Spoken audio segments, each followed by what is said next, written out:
Welcome, King of Kings Online. I'm glad you're here today. We're in the very middle of a collection of talks called The Quest for Life at Its Best. This is something we're all seeking. And so if you missed the first two, you can find them on our website or on YouTube where we post the messages every week. To summarize briefly, we unleashed some statistics on Easter that talked about the state of Americans today. That despite levels of prosperity and success, perhaps never before seen, levels of emptiness, burnout, exhaustion, depression, anxiety, and loneliness are at all-time highs. Despite being in a nation with still, even after the pandemic, 63% of self-identified Christians, many of us here in this nation are really struggling, and it shouldn't and doesn't have to be this way. Jesus came, our theme verse, John 10:10, he says, to give us life and life to the fullest. And that doesn't just mean like one day in heaven, it means right here and now. And so how can we experience this? That's the quest we're on these weeks. How can you truly experience the full and abundant life that God offers to us?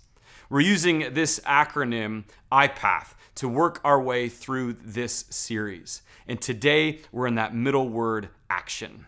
So it starts with invitation to step into a life that's bigger than you, an invitation in your own unique way to bring God's kingdom to this world. The great news, God doesn't withhold this invitation from anyone.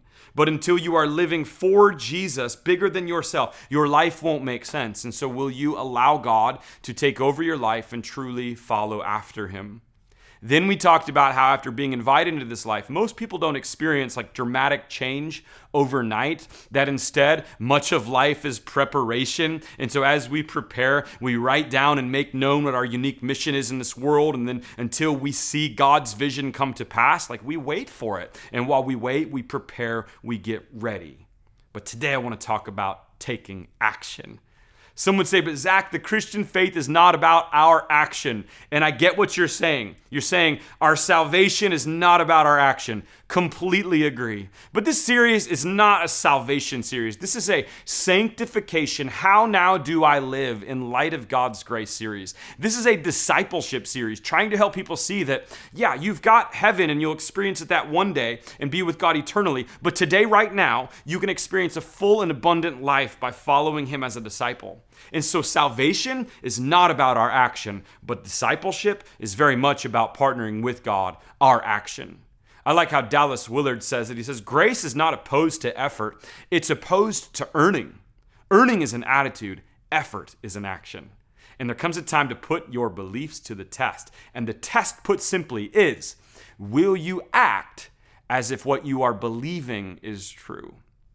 So in this series, we're also anchoring in an Old Testament character, a leader named Joshua. He was the leader of the Israelites when they fulfilled the 500-year-old promise from God that the Israelites would inhabit the promised land. And today's passage is the day that they're like actually going to begin to take the land. And so I want to show you three things in Joshua's story that'll help you and I take action today. So let's look at what happens starting in Joshua 3, verse 1. Early in the morning, Joshua and all the Israelites set out from Shittim and went to the Jordan, where they camped before crossing over. After 3 days, the officers went throughout the camp, giving orders to the people. When you see the ark of the covenant of the Lord your God and the Levitical priests carrying it, you are to move out from your positions and follow it. Then you will know which way to go, since you have never been this way before. But keep a distance of about 2,000 cubits, that's 3,000 feet, between you and the ark. Do not go near it. The Ark of the Covenant represented the presence of God in the Old Testament. I like that Joshua and the leaders sent out the Ark of the Covenant first. You see, they recognized that crossing this major barrier of water would not be a feat of human engineering, but instead supernatural miracle. Let me explain. The Israelites, they'd been waiting with the expectation and promise now for 40 years. And finally, the day had arrived. I'm sure anticipation was building, but before they could enter into Canaan, they must first get past one final major obstacle, the Jordan River. This famous river was a barrier between them and their longed-for real estate. Normally, this wouldn't have presented much of a problem since the Jordan was only 100 feet wide at Gilgal where they crossed. But in this story, God brought them to the Jordan River at the time of harvest. We know that from the 15th verse of this chapter. And those who've been there during the harvest time tell us that the Jordan swells to an impassable width of over 1 mile. And so it's over 50 times wider than it normally would have been when Israel arrived. The gentle Jordan was now a raging river swelling to flood stage. There's no way they could cross this river on their own. They needed a supernatural miracle. The Bible tells us that they spent the next 3 days right there. The passing torrent, I'm sure, eroding all confidence. You could likely hear the doubts over night fires, like maybe the strong among us can brave this flood, but how can we cross with infants and the sickly and the aged, not to mention all of our possessions strapped to wagons? I'm sure an insistent no began to form in their hearts as they listened to the roar of the water. It's easy for us to relate to the emotions and thoughts of Israel, because I think so many of us face personal Jordan rivers that feel so permanent and powerful that we don't even try to make it across. And oftentimes because of that, our lives feel stalled and stuck, and we feel like we're on the wrong side of God's promises. So we read about the abundant life, but we can't seem ourselves to make it out of the wilderness. And the great question that loomed over the camp of Israel and over our lives today is, will we walk by sight or by faith? Do we really believe God can handle the impossible? So the first thing Joshua asks the people to do through the Ark of the Covenant is to keep their eyes on the Ark, on God, His presence. And so when you're facing the impossible, maintain sight on God. So everybody type in the live chat or leave a comment, say, clear eyes. Clear eyes. You will not step into the best, the abundant, the full life God has for you without your eyes clearly focused on Jesus. When you are facing the impossible, you do what Peter did when he walked on the water. You fix your eyes on Jesus. It was the minute he took his eyes off Jesus and he saw the raging sea around him that he remembered, oh yeah, people can't walk on water. And that's when he started to sink. We must all focus and follow the movements of our Lord so that where he leads, we will follow. Too many of us, we just want to plow ahead. And we got our own ideas for how God can use us. But we can do much more with God on our side than without. Because without God on our side, the rules of this world apply. But with God on our side and God going before us, the rules of this world don't even apply. He can do the impossible. But it's not enough to just have clear eyes. Check out the next verse, verse 5. Joshua told the people, consecrate yourselves, for tomorrow the Lord will do amazing things among you. And so after focusing on the ark and following the ark, Joshua then prepares them by speaking confidently and boldly, saying God will do amazing things tomorrow. I love that as a leader, he already sees what's going to happen even though it hasn't happened yet. That's powerful. And he's preparing the people by telling them second, to consecrate themselves. And this is often overlooked in our fast-paced world today. You see, one of the primary reasons Israel found their way blocked, one of the reasons we often find our way blocked is sin.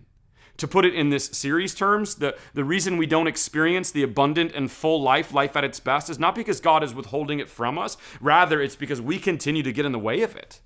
Isaiah the prophet wrote in chapter 59, verse 2, your iniquities have separated you from your God. Your sins have hidden his face from you. So on the eve of the greatest days in their history, Israel was commanded to be certain they were right with God, to examine their lives, to confess and forsake sins, and devote themselves fully to the Lord, and then God would do amazing things. That's what the text says. God still does amazing things today, but I wonder how many of these things we don't experience because our hearts aren't right. Before they went into their promised land and experienced their abundant life, they publicly confessed their sins. They admitted their weaknesses, and they proclaimed faith in their God. And so before we move forward, it's not just clear eyes, but clean hearts. Go ahead and type clean hearts into the live chat or comment section right now. And so if we've got one of these things and we've got two of these things, we're just missing one more. So let's see what the third one is. Verse 7, the Lord said to Joshua, today I will begin to exalt you in the eyes of all Israel, so they may know that I am with you as I was with Moses. Tell the priests who carry the ark of this covenant, when you reach the edge of the Jordan's waters, go and stand in the river. And then in verse 13 it says, and as soon as the priests who carry the ark of the Lord of all the earth, set foot in the Jordan, its waters flowing downstream will be cut off and stand up in a heap. the moment of truth has come. The priests carrying the Ark of the Covenant must step out into the floodwaters and then stand still right there. The command of God to step in the water called for them to get their feet wet. Wet feet, that's the third one. There will come a moment when you must act on what God has said. If you don't, you'll never cross the Jordan. Understand this, focusing on the Lord is essential. Clear eyes. Consecrating yourself to the Lord is vital. Clean hearts. But we will never cross the river unless we take that step of faith. Wet feet. Go ahead and type that into the chat now. Our eyes and our hearts can be right on, but if we don't move our feet to meet the challenges, we will never truly experience the abundant, full, best life that God offers to us. A fulfilled life always requires action. Starting to walk requires faith and courage, but when we step, we see that not only is God with us, a constant reminder in the book of Joshua, but also our next step will more clearly be revealed. Did you see? Like in the text, the moment they got their feet wet, the moment they dipped their toes in, what happened? God cut the waters off and revealed their next step to them. I love what the Reverend Dr. Martin Luther King Jr. said. He says, you don't have to see the whole staircase, just take the first step. In this case, before they could step and walk on dry ground, they first had to get their feet wet. And when it comes to actually doing something in our lives that depends not on our own strength, but on God's promises, on bringing his kingdom into this world, too many of us aren't willing to get our feet wet. And so clear eyes, clean hearts, wet feet. The moment they stepped, God caused the swelling, rip-roaring waters of the Jordan to not only stop flowing downstream, but to stand up in a heap. Can you imagine this picture? The next verses actually describe it in more detail. I love this. It says, now the Jordan is at flood stage all during harvest. Yet as soon as the priests who carried the ark reached the Jordan and their feet touched the water's edge, the water from upstream stopped flowing. It piled up in a heap in a great distance away at a town called Adam in the vicinity of Zarethan, while the water flowing down to the Sea of the Araba, that is the Dead Sea, was completely cut off. So the people crossed over opposite Jericho. The priests who carried the Ark of the Covenant of the Lord stopped in the middle of the Jordan and stood on dry ground while all Israel passed by until the whole nation had completed the crossing on dry ground. In chapter 3, 14 times in 17 verses, the Ark of the Covenant of the Lord is mentioned. Why? To remind us again that as courageous as a step of faith is from us, it's God's power at work in us and through us and in this world that is far superior. Our steps of courage outside of the will of God can only get us so far, but our steps of courage inside the will and promise of God have opportunity to bring glory to God and to make him known, and that's what it's all about. I just imagine being a resident of the town of Adam in the vicinity of Zarethan, like just looking up and kind of on the outside, not really knowing what's going on. And so you just, you pause your Netflix show and you look outside your window and you see this wall of water just standing there like 50 feet high. Like, what in the world?